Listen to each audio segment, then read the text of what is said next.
بسم اللہ الرحمن الرحیم۔ السلام علیکم دوستو۔ طفیل بن عمر قبیلہ دوست کا ایک معزز سردار اور معروف شاعر تھے۔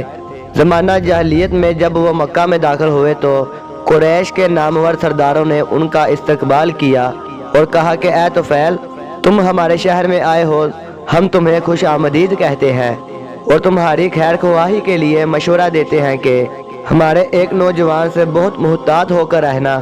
اس کا معاملہ اب خطرناک ہو گیا ہے، اس نے ہماری قوم کے ٹکڑے کر دیے ہیں اور ہمارا شیرازہ منتشر کر دیا ہے۔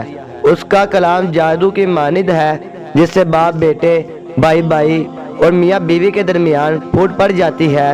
ہمیں ڈر ہے کہ جو مصیبت ہمارے اوپر نازل ہو چکی ہے، کہیں تم اور تمہاری قوم بھی اس کا شکار نہ ہو جاؤ۔ آپ نہ تو اس سے کوئی کلام کریں اور نہ ہی اس کی بات سنیے۔ سردار ان قریش نے ان کے اس قدر کان بھرے کہ انہوں نے سرداروں کی بات کو سچ جان لیا اور فیصلہ کر لیا کہ وہ نہ تو نبی اکرم صلی اللہ علیہ وسلم کی کوئی بات سنوں گا اور نہ ہی ان سے کوئی کلام کروں گا۔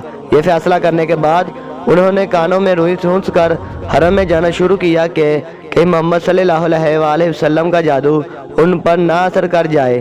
وہ بتاتے ہیں کہ ایک صبح میں مسجد میں آیا تو کعبہ شریف کے نزدیک رسول اللہ صلی اللہ علیہ وسلم کو نماز میں کھڑے دیکھا۔ میں آپ صلی اللہ علیہ وسلم کے نزدیک کھڑا ہو گیا۔ خدا کا کرنا ایسا ہوا کہ آپ صلی اللہ علیہ وسلم کی زبان سے کچھ کلام میں نے سن لیا۔ یہ بہت اچھا کلام تھا۔ میں نے اپنے آپ سے کہا کہ میری ماں مجھے روئے، میں نے یہ کیا طرز عمل اختیار کر رکھا ہے۔ باخدا میں عقل مند بھی ہوں اور شاعر بھی، اچھے بھلے کی خوب تمیز کر سکتا ہوں۔ پھر اس شخص کا کلام سننے میں کی چیز معنی ہے، مجھے اس کا کلام سننا چاہیے۔ اگر اچھی بات ہوئی تو قبول کر لوں گا اور اگر بری بات ہوئی تو رد کر دوں گا۔ تو فعل مزید بیان کرتے ہیں کہ میں نے تھوڑی دیر انتظار کیا۔ رسول اللہ صلی اللہ علیہ وسلم نماز سے فارغ ہو کر گھر کی جانب چلے گئے۔ میں بھی آپ صلی اللہ علیہ وسلم کے پیچھے پیچھے ہو لیا۔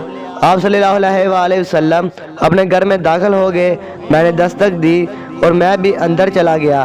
میں نے کہا، اے محمد صلی اللہ علیہ وسلم، آپ کی قوم نے آپ کے بارے میں بہت کچھ کہا۔ انہوں نے اتنا پروپیگنڈا کیا کہ میں اس سے متاثر ہو گیا، اس خوف سے کہ آپ صلی اللہ علیہ وسلم کی آواز میرے کانوں میں نہ پڑ جائے۔